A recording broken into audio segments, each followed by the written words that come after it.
So this is the first of two videos on Chapter 5. It's a pretty brief chapter that we're studying because we're only looking at two sections of it.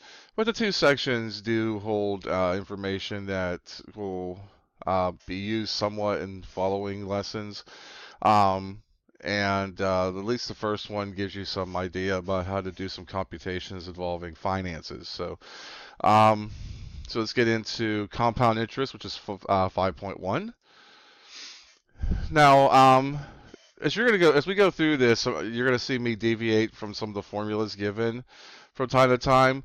Um, but the first one, simple interest formula, is pretty straightforward.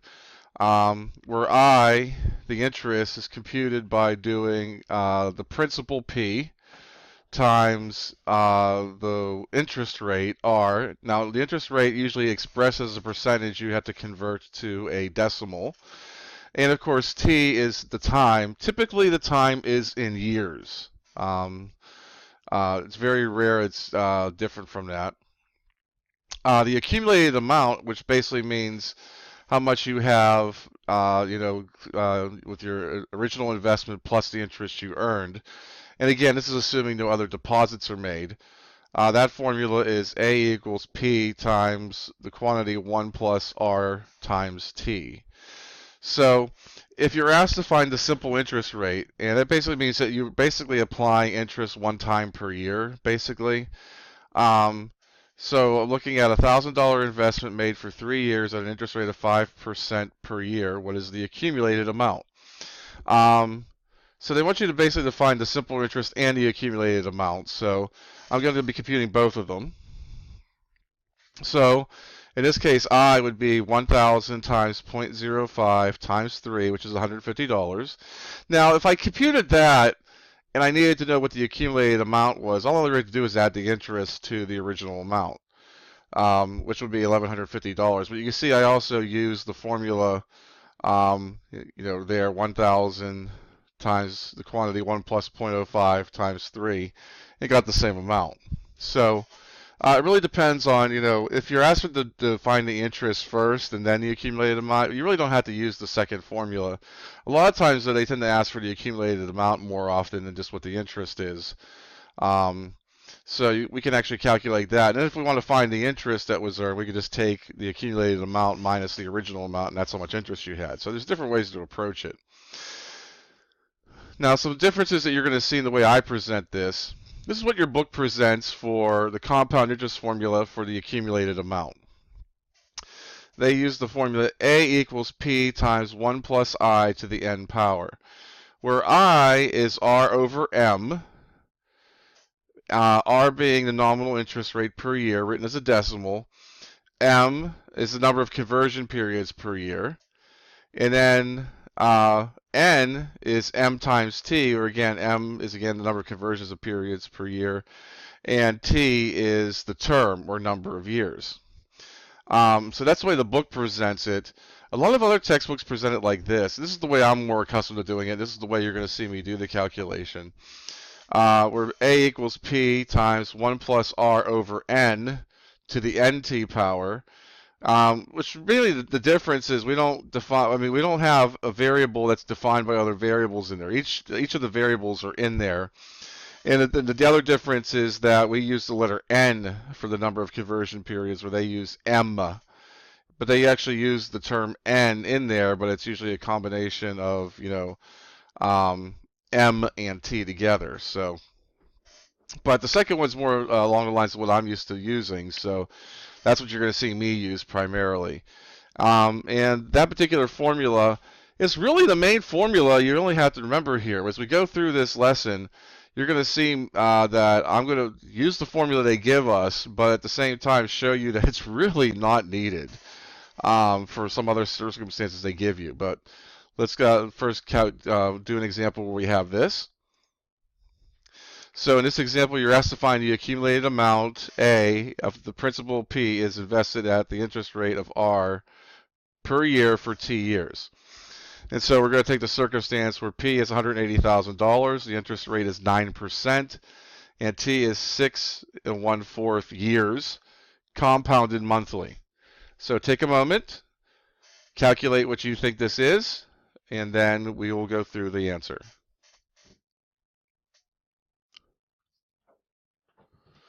Okay, let's go through this. All I'm doing is plugging these numbers into the formula. So 180,000 is where P goes. 9% interest is 0.09 written as a decimal. Since I am compounded monthly, N, the way I define it, is going to be in the denominator down here, as well as being multiplied to the number of years out here, which is 6.25 years. And because you are compounding monthly, you can actually measure what it is for, at 6.25 years, because at 6.5 years, it should be a little bit different because the number of months have gone by, and so the accumulated amount would approximately be $315,247.47. Again, I'm rounding it to decimal places because that's how we round money. But that would be the approximate value of that particular investment, provided that no other deposits are made on it, no additional shares are bought, whatever the case may be. As we can calculate compound interest, we're also going to look at the number E in particular, because there is a way of doing compound interest, although not in a really realistic sense, because you're not going to really find any like accounts or money order things or whatever that are going to have interest compounded continuously. But the number E is the number that if you've had any kind of Algebra 2 course previously, maybe some kind of pre-calculus course, you may have seen the number E show up in those calculations. But for us to see how that number develops, we're going to look at our compound interest formula.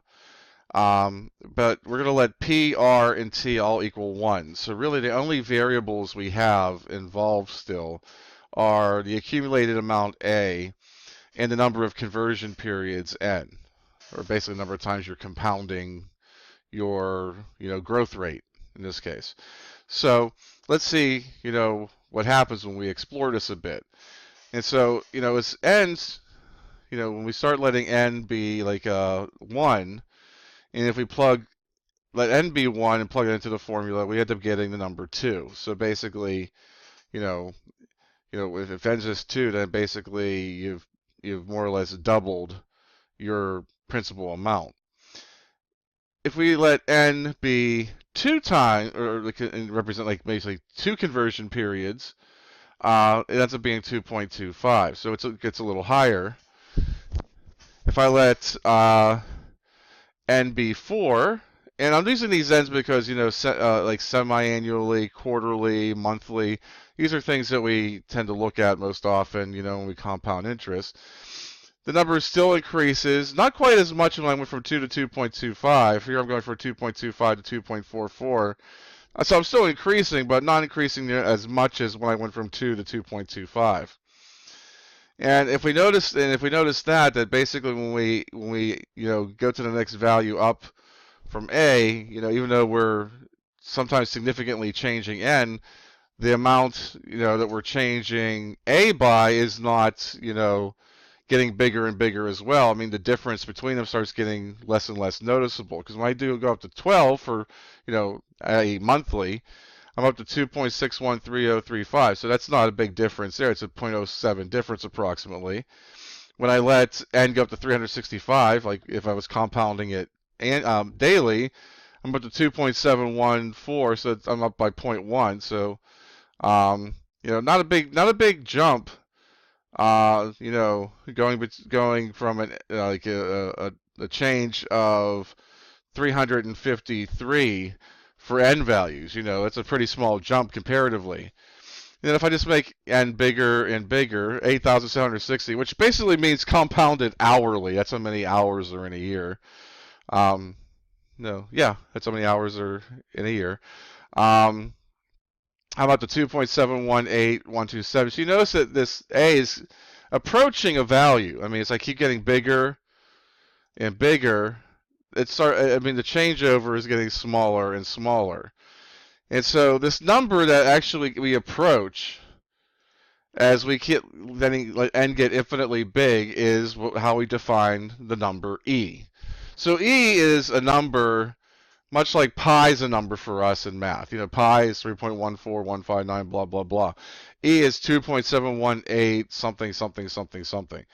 I forget what all the values are after. I think, the 2.718282 is pretty close to not changing any further than that, unless you have more decimal places to it. So, usually if you just get this 2.7182 or 2.7183, you pretty much have where it is. So that's the approximate value of E. But E is another irrational number that is found a lot when you look at biologic systems and how they grow and other things like that. So this number was found through a lot of different patterns that happen to exist.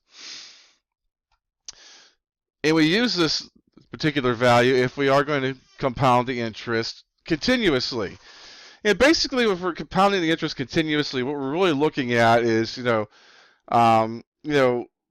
can have different accounts that will say have an annual interest rate of 5%.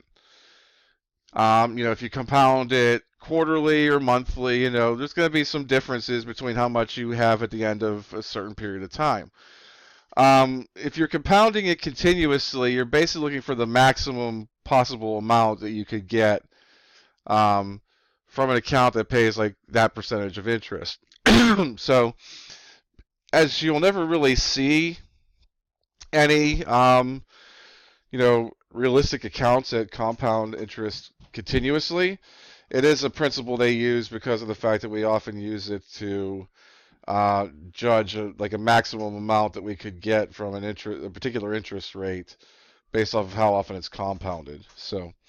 But this one here, it's the same kind of setup. P is still the principal, R is the interest rate compounded continuously, and it's basically the yearly percentage rate expressed as a decimal. T is still the time in years, A is still the accumulated amount. Really, the only thing that's different is that the E is taking the place of the 1 plus R over N. That's either the R is taking the place of that, and the T is still just kind of there. So if I was compounding interest continuously, this is the formula I would use.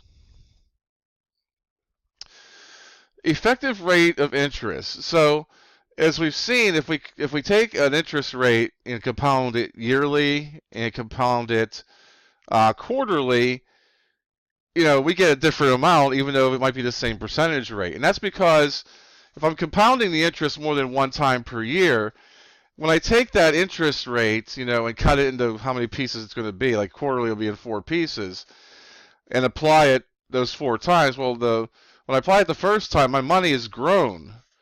Even if it's a part of that overall percentage, it's still a bigger value. So now when I take the next percentage of it, it's from a bigger value. So that's why we often have higher amounts when we're compounding the interest.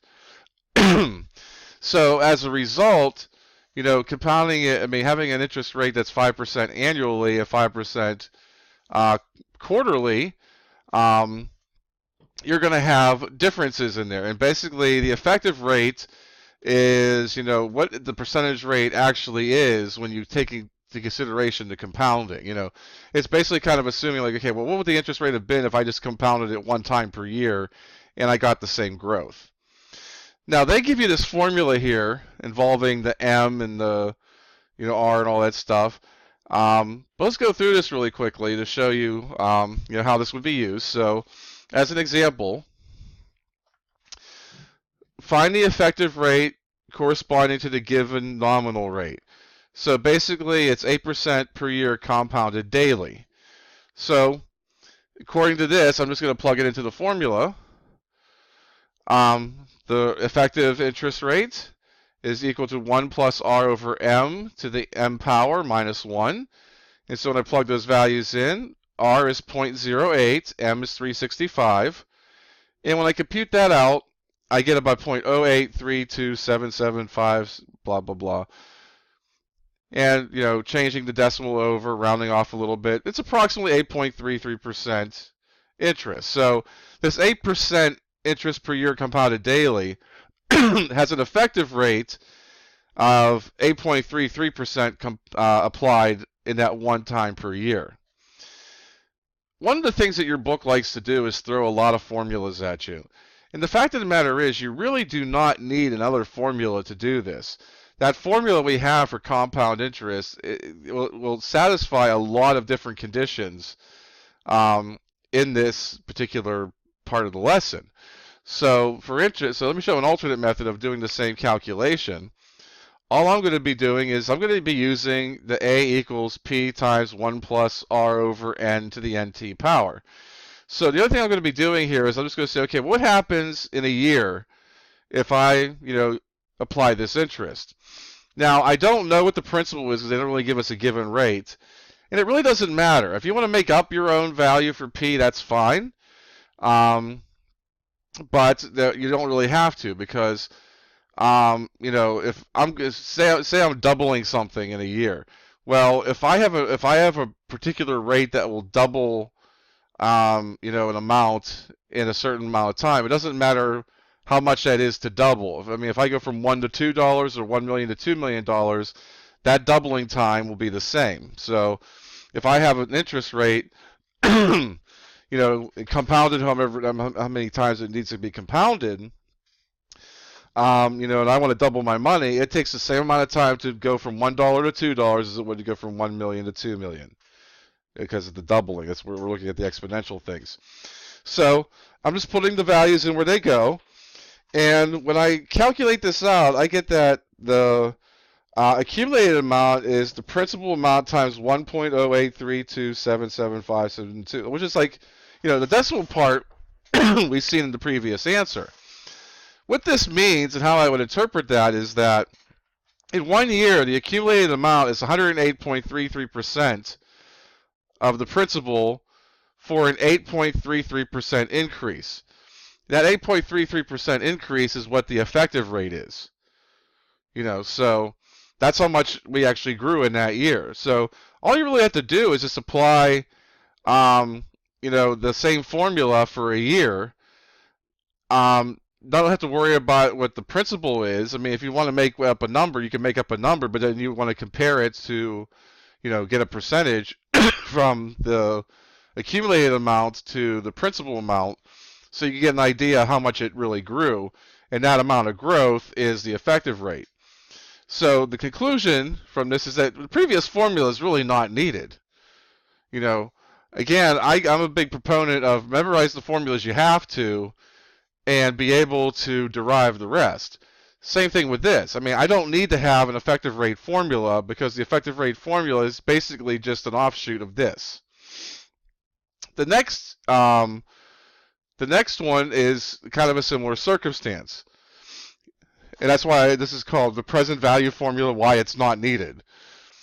So in example 4 here, they want you to find the present value of $40,000 due in 4 years at an annual percentage rate of 4% compounded quarterly.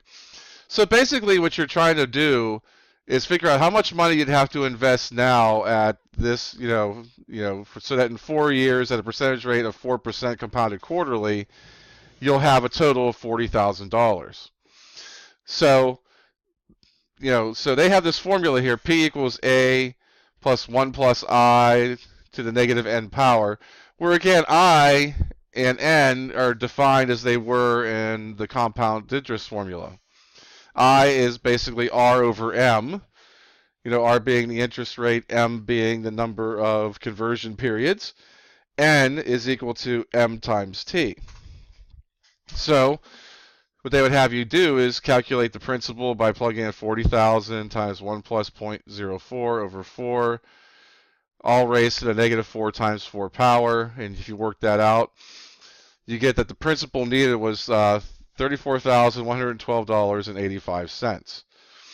So using the formula, it's pretty cut and dry. But again, that's another formula you have to memorize.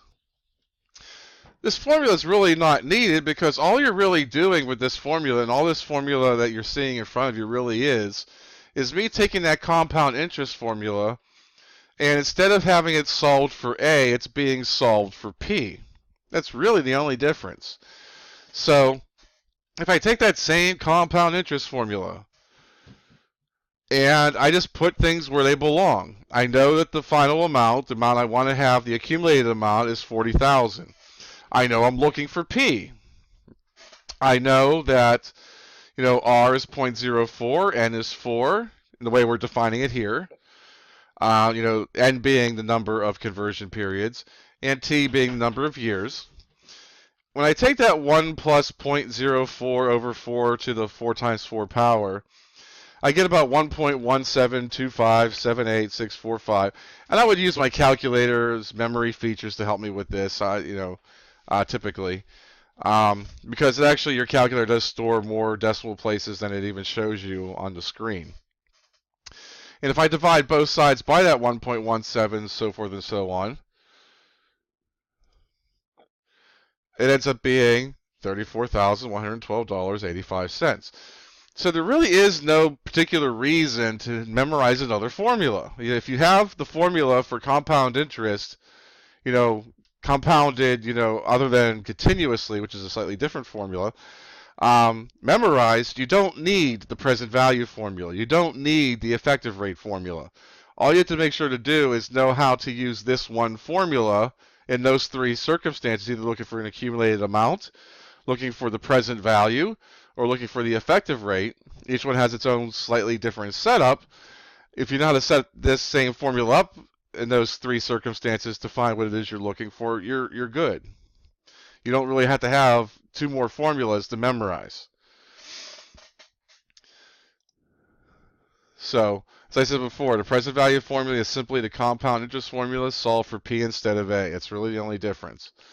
So, one less formula you actually have to memorize. So now let's look at a couple more examples where we can make use of this compound interest formula and give you a chance to practice in how to set it up properly. So example 5 here. 5.5 years ago, Chris invested $10,000 in a retirement fund that grew at the rate of 10.82% per year, compounded quarterly. What is his account worth today? So take a moment, carefully consider what it is they're asking, calculate your answer, and then we will go over it.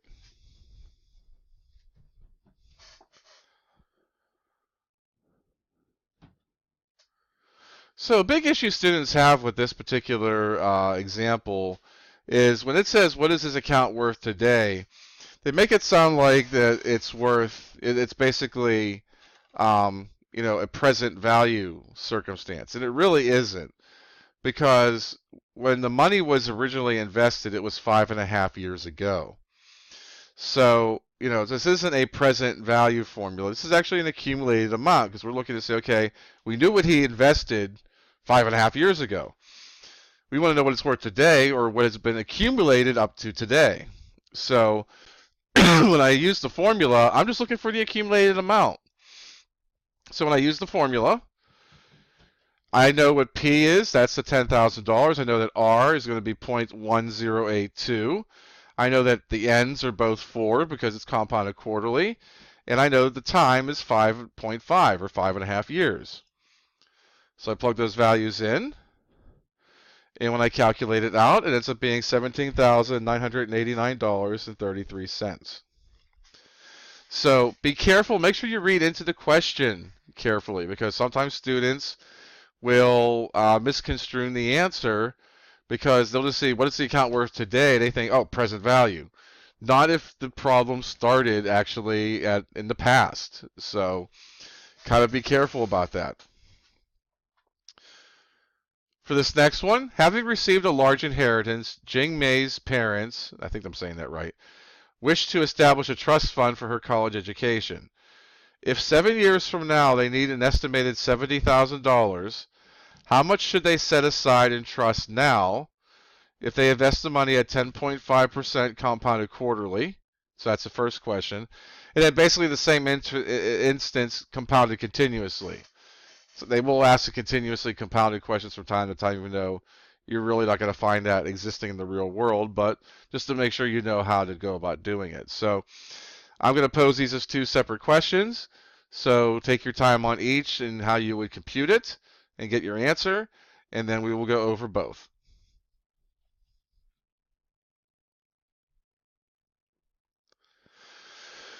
Okay, so in this situation here, we know we want to have the amount of the account or this trust be, in a future date.